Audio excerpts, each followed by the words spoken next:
번개가 같은 곳을 두 번 치는 일 거의 없다고들 하잖아요. 그런데 만약에요, 우리 몸 안에서 그것도 바로 지금 동시에 암이 두 개나 발견된다면? 이건 어떤 이야기일까요? 오늘 이 놀라운 의학적 수수께끼를 함께 파헤쳐 보겠습니다. 한번 상상해 보세요, 여러분. 암 진단 하나만으로도 정말 하늘이 무너지는 기분일 텐데 의사 선생님이 암이 하나가 아니네요. 두 개입니다. 그것도 동시에 생겼어요. 라고 말한다면 와, 정말 상상도 하기 힘들죠. 근데 이게 실제로 일어나는 일이라는 겁니다. 의학계에선 이런 경우를 동시성 대장암, 줄여서 SSC라고 불러요.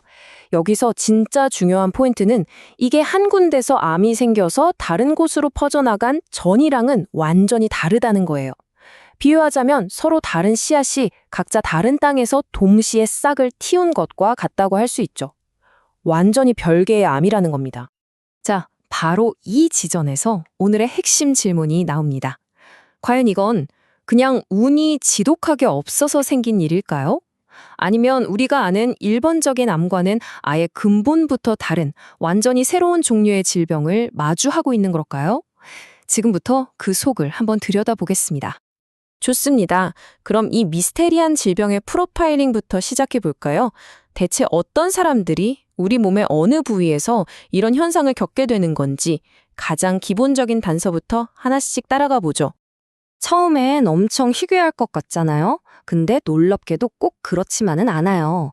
전체 대장암 환자를 100명이라고 치면 그중에 서너 명, 그러니까 약 3.5%는 처음 진단받을 때 이미 여러 개의 암을 동시에 가지고 있다는 뜻입니다. 생각보다 적지 않은 숫자죠. 그런데 여기서 아주 흥미로운 패턴이 하나 보입니다. 바로 성별이에요. 동시성 대장암은 여성보다 남성에게서 약 1.8배나 더 흔하게 나타난다고 해요. 왜 하필 남성에게 더 자주 나타나는 걸까? 이건 아직도 풀리지 않은 수수께끼 중 하나입니다. 진단받는 평균 나이는 63세 정도로 이건 뭐 일반적인 대장암이랑 거의 비슷해요. 그래서 나이만 딱 봐서는 특별한 점을 찾기는 좀 어렵습니다. 하지만 앞에서 본 성별 같은 다른 특징들이랑 조합해 보면 점점 그림이 달라지기 시작합니다. 자, 이 표를 한번 보세요. 동시성암과 단일암이 얼마나 다른지 한눈에 들어오죠? 동시성암은 남성에게 그리고 대장의 오른쪽 부분에서 더 자주 발견되는 경향이 있고요. 세포 모양도 좀 더 끈적끈적한 점액성 타입인 경우가 많아요. 그리고 가장 중요한 단서가 바로 여기 있습니다. 유전적으로 현미부수체 불안정성, 영어로는 MSI라는 특징을 가질 확률이 훨씬 높다는 거죠. 이 조각들을 다 맞춰보면 어떤 결론이 나오나요? 맞습니다. 이건 그냥 운 나쁘게 암이 두 개 생긴 게 아니라 뭔가 근본적으로 다른 질병일 수 있다는 강력한 증거가 되는 거죠. 자, 이제 겉으로 드러나는 통계에서 한 단계 더 깊이 우리 몸의 설계도인 유전자 속으로 한번 들어가 보겠습니다. 분자 수준에서는 과연 어떤 단서들이 우리를 기다리고 있을까요? 이 유전적 미스터리의 가장 핵심에는요, 현미부수체 불안정성, 줄여서 MSI라는 개념이 자리 잡고 있습니다. 이름은 좀 어렵게 들리죠? 근데 걱정 마세요. 이걸 이해하면 모든 퍼즐 조각이 딱 맞아떨어지기 시작할 겁니다. MSI, 이걸 아주 쉽게 비유하면 우리 몸의 DNA 맞춤법 검사기가 고장난 상태라고 생각하시면 돼요. 자, 우리 세포가 분열하면서 DNA를 복사할 때 마치 글을 빨리 쓰다 보면 오타가 나듯이 짧고 반복적인 DNA 서열에서 오타가 생기기 쉽거든요. 건강한 세포는 이 DNA 맞춤법 검사기가 바로바로 오타를 수정해줘요. 그런데 이 검사기 유전자에 문제가 생기면 어떻게 될까요? 오타가 수정되지 않고 그대로 쌓이게 되는 거죠. 바로 이 상태가 현미부수체 불안정성이고요. 이렇게 불안정한 상태가 지속되면 암으로 이어질 수 있는 겁니다. 자, 그런데 말입니다. 여기서 이야기가 정말 예상치 못한 방향으로 확 꺾입니다. 과학자들은 당연히 한 사람 몸에서 나온 암이니까 유전적으로는 똑같은 복제품이겠지라고 생각했어요. 상식적으로 그게 맞잖아요.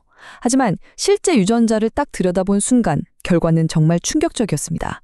이 인용문이 말해주듯이 한 환자의 몸 안에 있는 암들이 서로 다른 유전적 특징을 가지고 있었던 거예요. 예를 들면 이런 식이에요. 똑같은 환자 몸 안에 있는 A라는 종양은 유전적 오타가 막 쌓여있는 MSI가 높은 상태인데 바로 그 옆에 있는 B라는 종양은 오타가 거의 없는 아주 안정적인 상태인 거죠. 이건 마치 한 범죄 현장에서 용의자가 전혀 다른 두 개의 지문이 동시에 발견된 거나 마찬가지인 상황입니다. 이게 뭘 의미하는 걸까요? 정말 엄청난 사실을 알려줍니다. 이 두 개의 암은 하나의 암세포가 퍼져나가서 생긴 복제품이 아닐 수 있다는 거예요. 각각 완전히 다른 시간, 다른 경로를 거쳐서 독립적으로 생겨났을 가능성이 아주 높다는 뜻이죠. 이건 마치 우리 몸의 특정 부위가 여러 개의 암을 동시에 키워내는 일종의 암 발생 공장이나 암밭이 될 수 있다는 걸 암시하는 겁니다. 정말 소름 돋는 이야기죠. 그렇다면 여기서 가장 현실적이고 중요한 질문으로 넘어가야겠죠. 그래서 종양이 두 개인 게 하나인 것보다 예후, 그러니까 환자의 생존율에 더 안 좋은 영향을 미칠까요?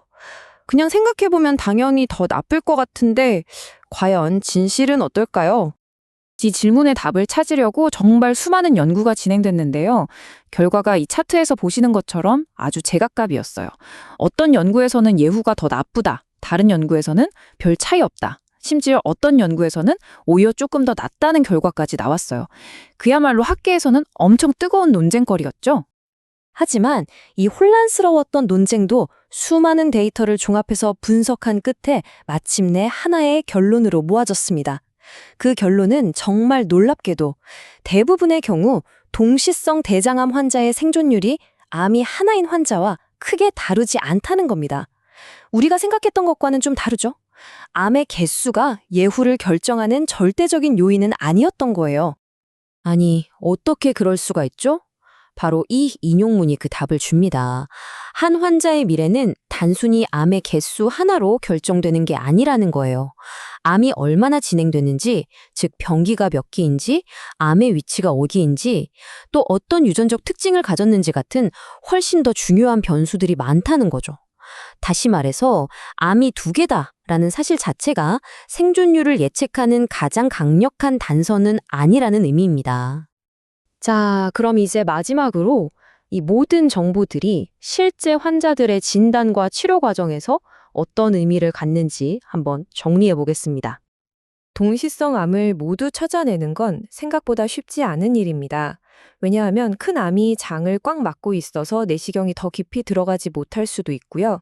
다른 암이 너무 작거나 큰 암에 가려져서 의사의 눈에 띄지 않고 그냥 지나칠 수도 있기 때문이죠. 바로 그렇기 때문에 동시성 대장암 환자에게는 좀 더 특별한 관리 전략이 필요합니다. 먼저 수술을 할 때 암이 2개 이상이니 당연히 절제해야 하는 범위가 더 넓어질 수 있겠죠? 그래서 수술 전에 모든 종양을 빠짐없이 찾아내는 게 정말 중요합니다. 특히 궤양성 대장염 같은 만성 질환이 있는 분들은 위험이 더 높고요. 그리고 가장 중요한 점은 수술로 암을 다 제거했다고 해서 끝이 아니라는 겁니다. 또 다른 암이 다른 시간에 생길 위험이 여전히 남아있기 때문에 어쩌면 평생에 걸쳐서 아주 세심하게 추적하고 관찰해야 할 수도 있습니다. 오늘 이 분석을 이 질문과 함께 마무리하고 싶습니다. 만약 우리 몸의 특정 환경이 여러 개의 암을 동시에 만들어내는 일종의 밭이 될 수 있다면 이건 미래의 암 예방에 어떤 의미를 던져줄까요? 지금까지 우리는 암이 생기면 그걸 잘라내거나 죽이는 데 집중해 왔잖아요. 하지만 동시성 대장암의 미스터리는 우리에게 다른 가능성을 보여줍니다. 바로 그 암이 자라나는 밭 자체의 특성을 이해하고 그 밭을 건강하게 바꿀 수만 있다면 단순히 암을 치료하는 걸 넘어서서 암이 아예 싹트지 못하게 막을 수 있는 그런 새로운 길을 열 수 있지 않을까요? 이 질문에 대한 답을 찾아가는 것이 우리 모두의 미래 과제일 겁니다.